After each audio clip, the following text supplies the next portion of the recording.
What words would I use to describe my personal style? I'd say playful, adventurous. I go for elegance, you know. Whether I achieve it or not is up to you to decide. My name is Lupita Nyong'o, and this is my fashion timeline.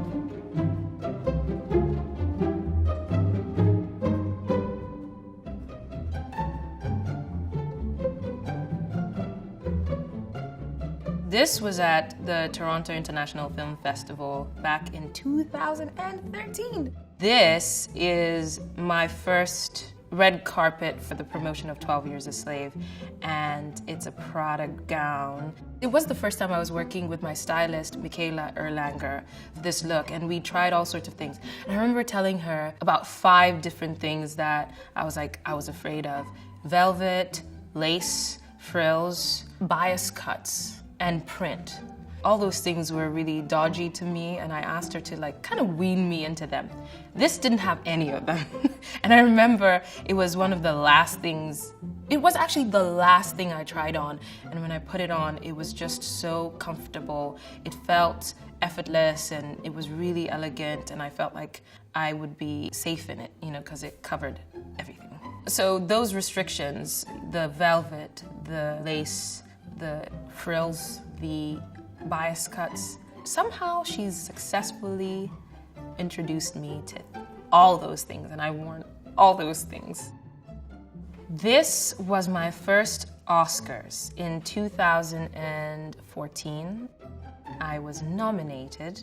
This is a custom Prada gown. Prada has been good to me. And I remember the whole process. I think this was the first gown that I was involved in, the making of, the consultation and just building it together.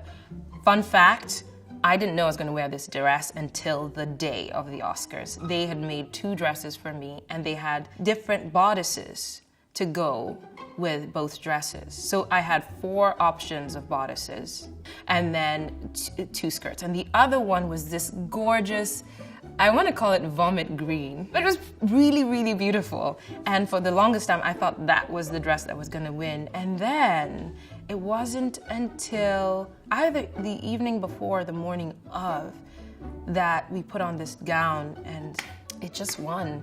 And I remember I definitely wept when I put it on.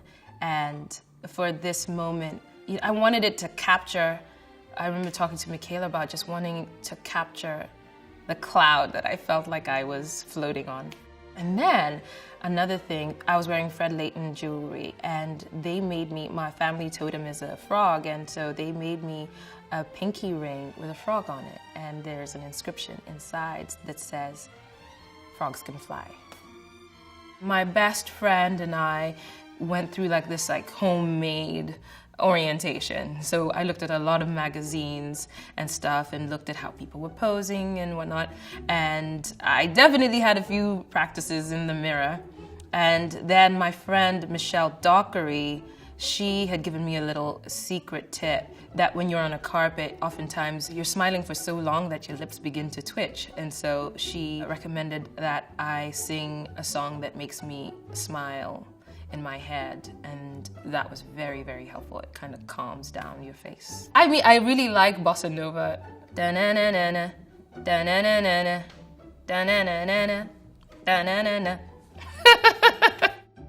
This is my first Met Gala in 2014. Again, this is Prada. A love affair with Prada. The story behind this was that they made me 2 other gowns to try on, and this had been a sketch, an early sketch that they'd sent, and me and Michaela nixed it because we were just I didn't understand it. And so we nixed it, and they made the other 2 dresses. But they very strategically put this gown on a mannequin in the fitting room. It was the first thing I saw when I walked into the fitting room. So I walked in and it was standing there. I was like, oh my God, what's that? And I proceeded to go and try on my other dresses, and they were nice. And then I turned around and I was like, who's wearing that one? And they just had this coy smile on their face, and they were like, well, we kind of made that for you. And I tried it on and I was like, well, obviously it's this. It was just so fun. We called it the taxi dress, and it was a lot of fun to wear, and it made a lot of noise. All the Prada girls that year had beading, and so when we were walking down, you could just hear the cha cha cha of us coming. You know, I've never really felt the pressure of my looks because fundamentally I want to enjoy what I'm wearing, and it's never a competition for me. It's always just an expression, an artistic expression, and it's a chance to collaborate with, you know, Michaela and my hair and makeup artists, and have fun, you know? Life is too short, man. This is my second Oscars in 2015. And this is a Calvin Klein gown, and it had over 6,000 pearls. Now, the story behind this is that it was stolen from my hotel room after wearing it, and that was traumatizing. I mean, it was a heist, and I wasn't ready for that kind of thing. I remember I had gone out for the day to work, and I came back, and my stylist had come to collect the gown, and it's 6,000 pearls. It's extremely heavy. And I was like, oh yeah, it's hanging right there. And she was like, no, it's not. And I was like, no, it's hanging right. And there was nothing there. And then I was so confused, like, where is it? It weighed like over 20 pounds. Like, where could it possibly be? And I remember looking in like sock drawers because I just couldn't fathom where it could be. And then in a moment of desperation, I called the laundry to be like, have you seen my dress? And they were like, well, maybe it's being washed. And I was like, it's got 6,000 pearls. It really shouldn't be washed. And it couldn't be found anywhere. But eventually the thief returned it a few days later. I think it was like 4 days later. It was too much stress.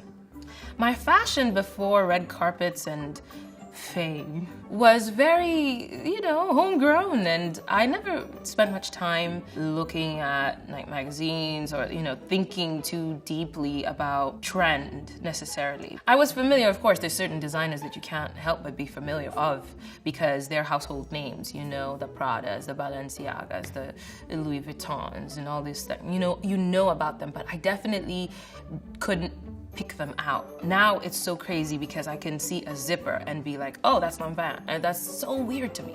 I can't believe somehow I became that person. This is for the premiere of Queen of Katwe in 2016. The head wrap was inspired by the Zulu hat. And Vernon Francois, who is the mastermind behind these head wraps, he uses like such crazy things to come up with these things, and under here is like a straw mat that he kind of broke down and structured in order to create that like poofy thing on my head. One of the things that me and Michaela do when we're working on the promotion of a film is we look for inspiration or like an intention word for the mood or the feeling that I'm trying to capture in that particular run. And so for Queen of Katwe, we wanted to pay homage to the head wrap. And so we did all sorts of fun things. We were always inspired by the movie for its promotion. We find a way to weave it into what we're doing.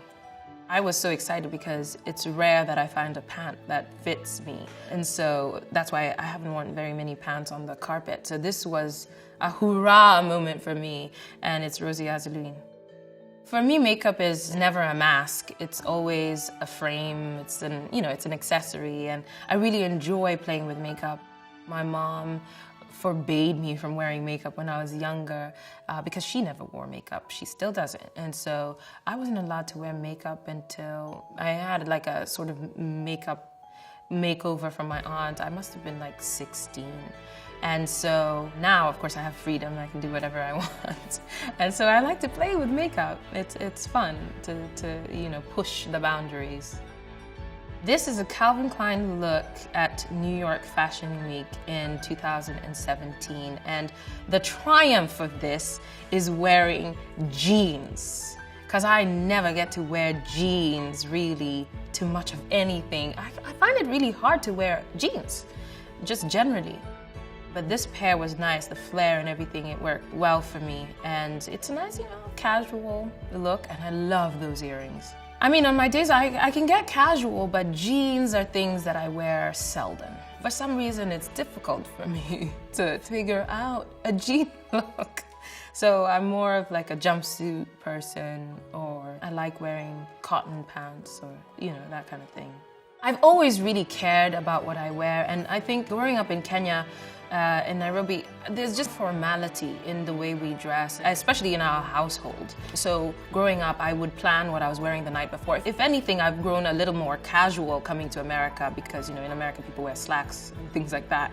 That never happened. Slacks were like for sleeping when I was growing up. So I would plan my outfit the day before. I also wore a uniform all through my childhood. So the only days that I had to express myself and my individuality was on the weekend. So I would always look forward to that, and therefore I would plan what I was gonna wear. And my mom was big on ironing, so you had to iron your clothes the night before. And I remember doing that even when I got to undergrad here in the US, and people were baffled by it. The first thing I bought, one of the first things I bought was an ironing board and an iron. Of course, life in college I realized was a lot more laid back than that kind of habit, and I've since kind of lost it. This is the Black Panther premiere in 2018, and this is a Versace custom gown. And the theme for Black Panther was sensuality and warrior. Those are the two words. And this dress captured that for me. They made me two dresses actually, and this was one, and I liked the kind of armor of this bodice detail. And then obviously vibranium is purple, and that's what inspired the color. And then we found out that the carpet was gonna be purple, and we were just like, wow, kismet. And then the other gown I ended up wearing to the Oscars for Black Panther.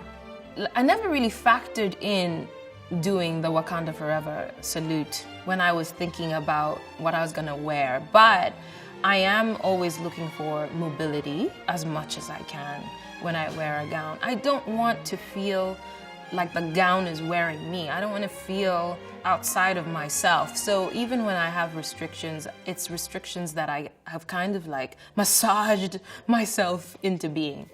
This hairstyle was inspired by some images we'd seen on, we're always looking for inspiration from the great good continent of Africa, where I'm from. We want to pay homage to those African expressions as well as putting our own spin on it. And so that's where this came from. My look always starts with the outfit, and then we build from there to complement and elevate. Oh, Vanity Fair. Yes, here we go. This was 2009. What? Is it 19? This was 2019. This was just yesterday. And this is an Oscar de la Renta feathered gown. It was funny because I remember there was a headline that talked about me winning the red carpet without even attending it. I missed the Oscars red carpet because I had a wardrobe malfunction. That is the truth. And so this was the second gown, believe it or not, and it was fabulous, and I was very happy to be in it, and I'm glad I made it eventually to the Oscars. This is the US premiere at the South by Southwest in 2019. This is a Honeida suit. The theme for this press tour was definitely duality, which is a theme in the film. Just embracing the darker side of things, because it was a horror film. And the color red was a very big deal in the film, and so that's what inspired my eyes, kind of disco 80s eyes that my makeup artist Nick Burrows came up with. And then my hair, the story behind the clips was that Vernon was laying them down, setting my hair, and then we took a look in the mirror with some of them in, and we're like, oh, this is kind of fabulous. And it was also, we were inspired by this idea of the inside coming out. And so we were like, well, why don't we do something with these clips and just bring what is hidden into the fore? And I love it. It was risky and fun. I like to take a risk. There had been this image, this inspirational image that I had seen for years, and I had it on a Pinterest board of Snoop, and he had these kinds of clips, similar but different, and his hair, and we just remembered that. It's like, this is our homage to Snoop.